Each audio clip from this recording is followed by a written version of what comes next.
इतिहास के महत्वपूर्ण प्रश्न जो आपके सभी कंपटीशन एग्ज़ाम के लिए महत्वपूर्ण है।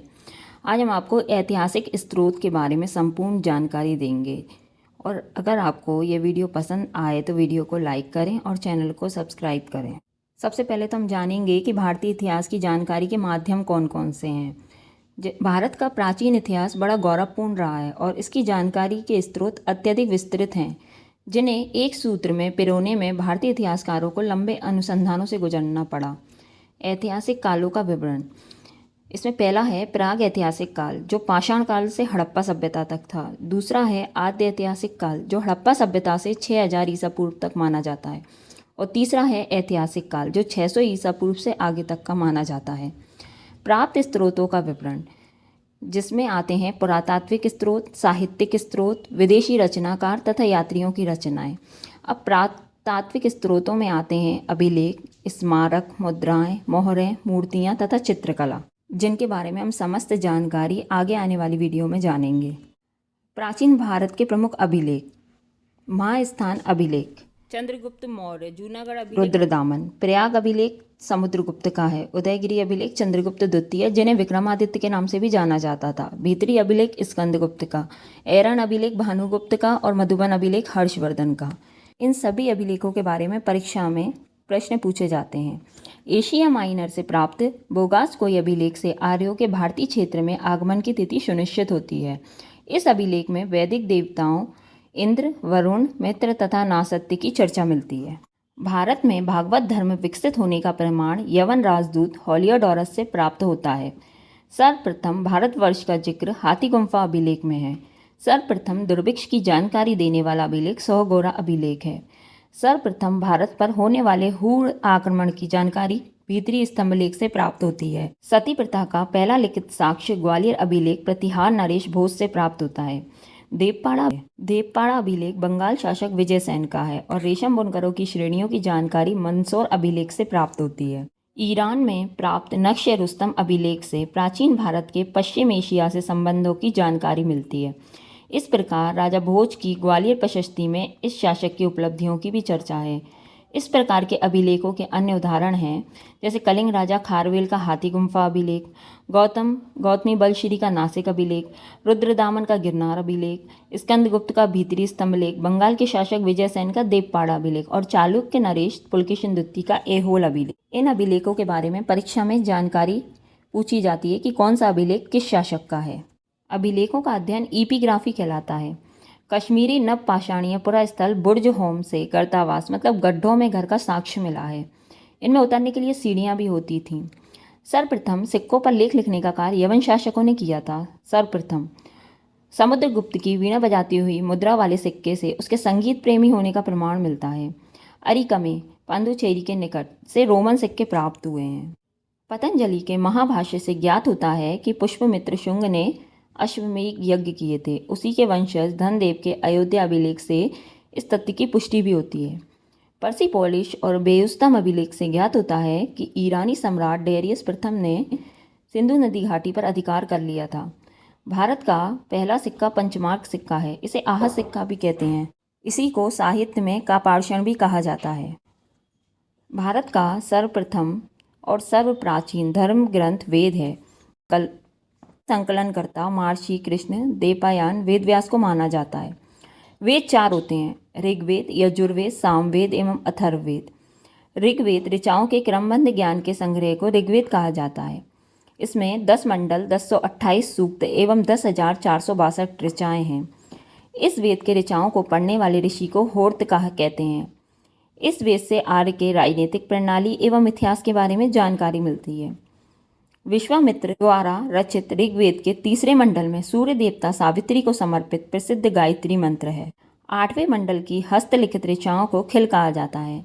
इसके 9वें मंडल में सोम का उल्लेख है।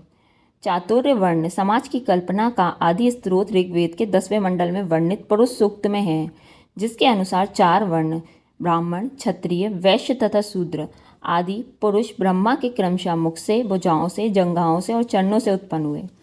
वामन अवतार के 3 पगों के आख्यान का प्राचीनतम स्रोत ऋग्वेद है। ऋग्वेद में इंद्र के लिए 250 तथा अग्नि के लिए 200 ऋचाओं की रचना की गई है। ऋग्वेद विश्व का प्रथम प्रमाणिक ग्रंथ है। ये देवताओं की स्तुति से संबंधित रचनाओं का संग्रह है। अस्तोमा सद्गमय वाक्य ऋग्वेद से लिया गया है। प्रसिद्ध गायत्री मंत्र सूर्य से संबंधित देवी सावित्री को संबोधित है, जो ऋग्वेद में सर्वप्रथम प्राप्त होता है। ऋग्वेद के 9वें मंडल में वर्णित है कि यह 10 मंडलों में विभक्त है। इनमें 2 से 7 तक के मंडल प्राचीनतम माने जाते हैं। प्रथम व दशम मंडल बाद में जोड़े गए हैं। इसकी भाषा पद्यात्मक है। इसमें 33 देवी देवताओं का उल्लेख मिलता है। ऋग्वेद की रचना संभवतः पंजाब में हुई थी। इसके मंत्र रचनाओं में कुछ स्त्रियों के नाम भी मिलते हैं, जिनमें कुछ प्रमुख स्त्रियां हैं लोपामुद्रा, घोषा, शाची, पौलोमी एवं कक्षावृति। ऋग्वेद के रचनाकारों में से एक लोपामुद्रा विदर्भ राज की कन्या थी, जो राजकुल में उत्पन्न हुई थी और इनका विवाह अगस्त ऋषि से हुआ था। ऋग्वेद का उपवेद आयुर्वेद तथा ब्राह्मण, ऐत्रेय तथा कौशितकी है। दूसरा वेद है यजुर्वेद। यजु का अर्थ होता है यज्ञ। इसमें यज्ञ की विधियों का वर्णन किया गया है। यजुर्वेद 40 अध्यायों में विभाजित है। इसी ग्रंथ में पहली बार रासयु तथा वाजपेय जैसे 2 राजकीय समारोह का उल्लेख है। इसमें मंत्रों तथा संकलन अनुष्ठान एक यज्ञ के समय सस्वर पाठ करने तथा नियमों के पालन करने के उद्देश्य से किया गया है। यजुर्वेद की भाषा पद्यात्मक तथा गद्यात्मक दोनों है। इसके पाठकर्ता को अथर्वयु कहते हैं। इसकी 2 शाखाएं हैं, कृष्ण यजुर्वेद तथा शुक्ल यजुर्वेद। कृष्ण यजुर्वेद की 4 शाखाएं हैं, मैत्रेयणी संहिता, काठक संहिता, कापिंठल तथा संहिता। शुक्ल यजुर्वेद की 2 शाखाएं हैं, मध्यान्ह और कण्व संहिता। यजुर्वेद का उपवेद धनुर्वेद और ब्राह्मण, तैत्तिरीय तथा शतपथ हैं। तीसरा वेद है सामवेद। सामवेद की रचना ऋग्वेद में दिए गए मंत्रों का गाने योग्य बनाने के उद्देश्य से की गई थी। सामवेद को भारत की प्रथम संगीतात्मक होने का गौरव प्राप्त है। सामवेद की रचनाओं का गान करने वाला उद्गात कहलाता है। सामवेद 3 शाखाओं में विभक्त है, कौथुम, राणायनीय तथा जैमिनीय। सामवेद में 1810 छंद हैं, जिनमें 75 को छोड़कर शेष ऋग्वेद में भी उल्लेखित हैं। सामवेद का उपवेद गंधर्ववेद और ब्राह्मण, पंचवीश, षड्वीश, जैमिनी तथा छंदोगय है। चौथा वेद है अथर्ववेद। अथर्ववेद में प्राग ऐतिहासिक युग की मूलभूत मान्यताओं, परंपराओं तथा अंधविश्वासों का चित्रण इसकी रचना अथर्वा ऋषि ने की थी। अथर्वा वेद को अनार्यों की कृति माना जाता है। इसमें रोग तथा उसके निवारण के साधन के रूप में जादू टोना आदि की जानकारी दी गई है। अथर्ववेद 20 अध्यायों में संगठित है। इसमें 731 सूक्त, 6000 के लगभग मंत्र हैं। इसमें अनेक प्रकार की औषधियों का वर्णन है। इसकी 2 शाखाएं हैं, शौनक तथा पिप्लाद। अथर्ववेद का उपवेद शिल्पवेद और ब्राह्मण गौपथ है। इसमें सभा एवं समिति को प्रजापति की 2 पुत्रियां कहा गया है। सबसे प्राचीन वेद ऋग्वेद एवं सबसे बाद का वेद अथर्ववेद है। ब्राह्मण ग्रंथों की रचना संहिताओं के कर्मकांड की व्याख्या करने के लिए की गई थी। ब्राह्मण ग्रंथ मुख्यतः गद्य शैली में लिखे गए थे। इन ग्रंथों से हमें बिंबिसार के पूर्व की घटना का ज्ञान प्राप्त होता है। सर्वप्रथम परवर्ती ब्राह्मण ग्रंथ गोपथ है। ऐत्रेय ब्राह्मण में 8 मंडल और 5 अध्याय हैं। इसे पंचिका भी कहा जाता है। इसमें राज्य अभिषेक के नियम भी प्राप्त होते हैं। इस श्रेणी में 4 वेद और उनके उपवेद, वेदांग, उपनिषद, ब्राह्मण, आरण्यक इत्यादि आते हैं। ऋग्वेद का उपवेद आयुर्वेद, यजुर्वेद का उपवेद धनुर्वेद, सामवेद का उपवेद गंधर्ववेद और अथर्ववेद का उपवेद शिल्पवेद है। वेदांग की रचना वैदिक काल के अंत में हुई थी। ये वेदों के ही अंग हैं, जो वेदों को सरलतम रूप में रखते हैं। वेदांग की संख्या 6 है। यह है शिल्प, कल्प, व्याकरण, निरुक्त, छंद तथा ज्योतिष। शिक्षा उच्चारण की विधि, कल्प मंत्रों का प्रयोग है, व्याकरण प्रकृति और प्रत्यय, निरुक्त शब्दों का प्रयोग और छंद रचना का ज्ञान, ज्योतिष अनुष्ठानों का समय है। ब्राह्मण ग्रंथों की रचना ऋषि द्वारा की गई थी। यह वेदों की सरल तथा गद्यात्मक व्याख्या है। आरण्यक के ग्रंथों की रचना ब्राह्मणों के बाद हुई है। वानप्रस्थी ऋषियों द्वारा रचे जाने के कारण इन ग्रंथों को आरण्यक कहा गया है। आरण्यक के ग्रंथों को विभिन्न वेदों से जोड़ा गया है। सामवेद तथा अथर्ववेद का कोई आरण्यक ग्रंथ नहीं है। उपनिषद वैदिक ग्रंथों के अंतिम भाग हैं। इसमें अध्यात्म तथा दर्शन के गूढ़ रहस्य का विवेचन हुआ है। उपनिषदों की संख्या 108 मानी गई है। इनमें ब्रह्मदारण्यक, छंदोगय, मुंडक इत्यादि प्रमुख हैं। भारत का आदर्श वाक्य सत्यमेव जयते मुंडको उपनिषद से लिया गया है। भारतीय ऐतिहासिक कथाओं का सबसे अच्छा क्रमबद्ध विवरण पुराणों में मिलता है।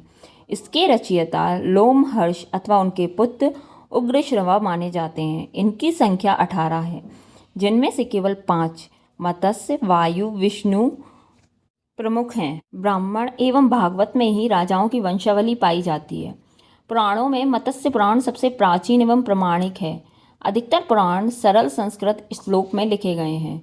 स्त्रियों तथा शूद्र जिन्हें वेद पढ़ने की अनुमति नहीं है। बौद्ध साहित्यों में बौद्ध ग्रंथों का महत्वपूर्ण स्थान है। बौद्ध साहित्य के 3 प्रमुख भाग हैं, जातक, पिटक तथा निकाय। जातक कथाएं बुद्ध के पूर्व जन्मों का कथानक वृत्तांत हैं। वर्तमान में 549 जातक की चर्चा मिलती है, जिनमें से 3 विनष्ट हो गए हैं। जातकों की रचना पाली भाषा में हुई थी। पिटकों का बौद्ध साहित्य में अनंत महत्व है। इनकी संख्या 3 है, विनय पिटक, सुत्त पिटक, अभिधम्म पिटक। विनय पिटक में बौद्ध भिक्षुओं के आचरण संबंधी विचार मिलते हैं। सुत्त पिटक में महात्मा बुद्ध के उपदेशों का संग्रह है। अभिधम्म पिटक बौद्ध दर्शन का विवेचन करता है। इन पिटकों को त्रिपिटक भी कहा जाता है। त्रिपिटक की भाषा पाली है। इन ग्रंथों में बौद्धकालीन भारत की राजनीतिक, सामाजिक तथा आर्थिक जीवन के संबंध में महत्वपूर्ण जानकारी उपलब्ध है। महावंश तथा दीपवंश पाली भाषा में रचित महत्वपूर्ण बौद्ध ग्रंथ हैं। अश्वघोष की रचना बुद्धचरित, नागसेन की रचना मिलिंद पन्नों से तत्कालीन राजनीतिक तथा सांस्कृतिक प्रवृत्तियों पर प्रकाश पड़ता है। दिव्यवदान संस्कृत में रचित बौद्ध ग्रंथ है। अन्य रचनाओं में ललित विस्तार, मंजूश्री, मूलकल्प, महावस्तु इत्यादि प्रमुख हैं। जैन साहित्य। जैन ग्रंथों की रचना प्राकृतिक भाषा में हुई है। जैन साहित्य में आगमों को महत्वपूर्ण स्थान दिया गया है। जैन आगम के अंतर्गत 12 अंक, 12 उपांग, 10 प्रकीर्ण तथा 6 छंद सूत्रों को शामिल किया गया है। इन ग्रंथों का संग्रह 513 ईस्वी में वल्लभी में आयोजित जैन संगति के दौरान की गई थी। आचरांग सूत्र में जैन भिक्षुओं के आचार व्यवहार का वर्णन है। भगवती सूत्र में महावीर स्वामी के जीवन से जुड़े प्रसंगों की चर्चा है। औपपातिक सूत्र में महावीर की शिक्षाओं का संग्रह तथा आवश्यक सूत्र में अजातशत्रु के धार्मिक विचारों तथा भद्रबाहु चरित्र में चंद्रगुप्त मौर्य के शासनकाल की घटनाओं का विवरण है। 12वीं शताब्दी में हेमचंद्र द्वारा रचित जैन ग्रंथ परिशिष्ट पर्व तत्कालीन भारतीय इतिहास के महत्वपूर्ण ऐतिहासिक स्रोत हैं। वासुदेव हिंडी, व्रत कल्पसूत्र और आवश्यक चूर्णी, कुलिका पुराण, कथाकोश इत्यादि महत्वपूर्ण जैन ग्रंथ हैं। भगवती सूत्र में 16 महाजनपदों का भी उल्लेख है। अनेक जैन कथाकोशों और पुराणों की रचना हुई है, जैसे हरिभद्र सूरी ने सम्रादित्य कथा, धूर्तख्यान तथा कथाकोश, उद्योतन सूरी ने कुवलयमाला, सिद्धर्ष सूरी उपमिति भव प्रपंच कथा और जिनेश्वर सूरी ने कथाकोश प्रकरण, जिनसेन ने आदि पुराण तथा गुणभद्र ने उत्तर पुराण की रचना की है। धर्मेतर साहित्य में धर्मसूत्र तथा स्मृतियों का प्रमुख स्थान है। अर्थशास्त्र प्राचीन भारतीय इतिहास और प्रशासन का स्पष्ट चित्र देने वाली रचना है। यह 15 खंडों में रचित एक वृद्ध रचना है। प्रबंध चिंतामणि अर्थशास्त्र की टीका है। अष्टाध्यायी एक व्याकरण ग्रंथ है, जिसमें 5वीं शताब्दी ईसा पूर्व के समाज का विशिष्ट वर्णन मिलता है। महाभाष्य की रचना मौर्य काल में हुई थी। यह रचना अष्टाध्यायी की टीका है। महाभाष्य में शुंग शासक पुष्यमित्र ने के शासनकाल का विवरण मिलता है। कल्हड़ द्वारा रचित रासतरंगिणी है। यह संस्कृत साहित्य में ऐतिहासिक घटनाओं के क्रमबद्ध इतिहास लिखने का प्रथम प्रयास है। स्मृति ग्रंथों में सबसे प्राचीन एवं प्रमाणिक मनुस्मृति मानी जाती है। यह शुंग काल का मानक ग्रंथ है। नारद स्मृति गुप्त युग के विषय में जानकारी प्रदान करता है। जातक में बुद्ध के पूर्व जन्म की कहानी वर्णित है। हीनयान का प्रमुख ग्रंथ कथावस्तु है, जिसमें महात्मा बुद्ध का जीवन चरित्र अनेक कथानकों के साथ वर्णित है। कल्लड़ द्वारा रचित पुस्तक रासतरंगिणी है, जिसका संबंध कश्मीर के इतिहास से है। अरबों की सिंध विजय का वृत्तांत चचनामा लेखक अली अहमद में सुरक्षित है। विशाखादत्त की मुद्रा राक्षस, सोमदेव के कथा सरित सागर और क्षेमेंद्र की वृत्त कथा मंजरी से मौर्य काल की कुछ घटनाओं पर प्रकाश पड़ता है। पतंजलि के महाकाव्य और कालिदास कृत मालवी अग्निमित्रम नामक नाटक से शुंग वंश के इतिहास पर प्रकाश पड़ता है। कालिदास के रघुवंश में समुद्रगुप्त की दिग्विजय की झलक मिलती है। शूद्रक के मृच्छकटिकम नाटक और दंडी के दशकुमार चरित्र से भी समकालीन समाज का सुंदर चित्रण मिलता है। वात्सायन का कामसूत्र इस विषय पर प्रसिद्ध ग्रंथ है, जैसे सामाजिक, शारीरिक, मानसिक, पारिवारिक, व्यक्तिगत भोग आदि का वैज्ञानिक ढंग से विवेचन किया गया है, पर इसमें अश्लीलता बिल्कुल नहीं है। अष्टध्यायी संस्कृत भाषा व्याकरण की प्रथम पुस्तक के लेखक पाणिनि है। इससे मौर्य के पहले का इतिहास तथा मौर्यकालीन राजनीतिक अवस्था की जानकारी प्राप्त होती है। कात्यायन की गार्गी संहिता एक ज्योतिष ग्रंथ है, फिर भी इसमें भारत पर होने वाले यवन आक्रमण का उल्लेख मिलता है। पतंजलि पुष्यमित्र शुंग के पुरोहित थे। इनके महाभाष्य से शुंगों के इतिहास का पता चलता है। हुएंग सॉन्ग के अध्ययन के समय नालंदा विश्वविद्यालय के कुलपति आचार्य शीलभद्र थे। डाइमेकस या सीरियन नरेश आंतियोकस का राजदूत था, जो बिंदुसार के राजदरबार में आया था। इसका विवरण भी मौर्य युग से संबंधित है। डायनोसियस या मिस्र नरेश टॉलमी फिलेडेल्फस का राजदूत था, जो अशोक के राजदरबार में आया था। विदेशी रचनाकारों तथा यात्रियों की रचनाएं, इनमें मेगास्थनीज प्रमुख है, जिसने अपनी रचना इंडिका में मौर्य प्रशासन का समाज तथा संस्कृति का विवरण दिया है। मेगास्थनीज लगभग 7 वर्ष तक चंद्रगुप्त मौर्य के दरबार में यूनानी शासक सेल्यूकस के राजदूत के रूप में निवास किया। अज्ञात लेखक की रचना पेरिप्लस ऑफ इरिथियन में भारतीय बंदरगाहों तथा वहां से होने वाली वाणिज्यिक गतिविधियों का वर्णन मिलता है। इंडो ग्रीक शासक के दूत होलियोडोरस का विदिशा अभिलेख भी साहित्यिक स्रोत की श्रेणी में आता है। चीनी यात्री फहान चंद्रगुप्त द्वितीय विक्रमादित्य के शासनकाल में भारत आया था और उसने 15 वर्ष तक भारत के विभिन्न देशों की यात्रा की। सुलेमान 9वीं सदी के मध्य में भारत आया और उसने पाल और प्रतिहार राजाओं के विषय में लिखा। अल मसूदी 2 वर्ष तक भारत राज्य ने राष्ट्रकूट राजाओं के संबंध में लिखा, किंतु अरब लेखकों में सबसे प्रसिद्ध आबू रेहान अल बरूनी, जो महमूद गजनी का समकालीन था। हैंगसांग एक चीनी यात्री था, जो कन्नौज के शासक हर्षवर्धन के शासनकाल में भारत की यात्रा पर आया था। उसने अपनी यात्रा वृत्तांत सी यू की में हर्षकालीन भारत की सामाजिक धार्मिक स्थिति का विवरण दिया है। तिब्बत के लेखकों में लामा तारानाथ प्रसिद्ध है। इनकी रचनाएं तंग्यूर तथा कंग्यूर है, जिसमें भारतीय इतिहास का विवरण मौजूद है। अरबी यात्रियों में अल बरूनी प्रमुख है। अल बरूनी की रचना तहकीक हिंद में प्राचीन भारतीय समाज का विविधता पूर्ण विवरण मिलता है। यह रचना उत्तर गुप्त काल के भारत का प्रमुख दस्तावेज है। महाकाव्य साहित्य महाभारत और रामायण का अंतिम रूप से संकलन 400 ईस्वी के आसपास हुआ प्रतीत होता है। इसमें महाभारत, जो व्यास की कृति है, मानी जाती है, जो 10वीं सदी ईस्वी पूर्व से 4वीं सदी ईस्वी तक की स्थिति का आभास देती है। पहले इसमें केवल 8800 श्लोक थे और इसका नाम जय था, जिसका अर्थ होता है विजय, विजय संबंधी संग्रह। बाद में यह बढ़कर 24,000 श्लोक का हो गया और भारत नाम से प्रसिद्ध हुआ। अंततः इसमें 1 लाख श्लोक हो गए हैं और यह शत सहस्त्र संहिता यानी महाभारत कहलाने लगा।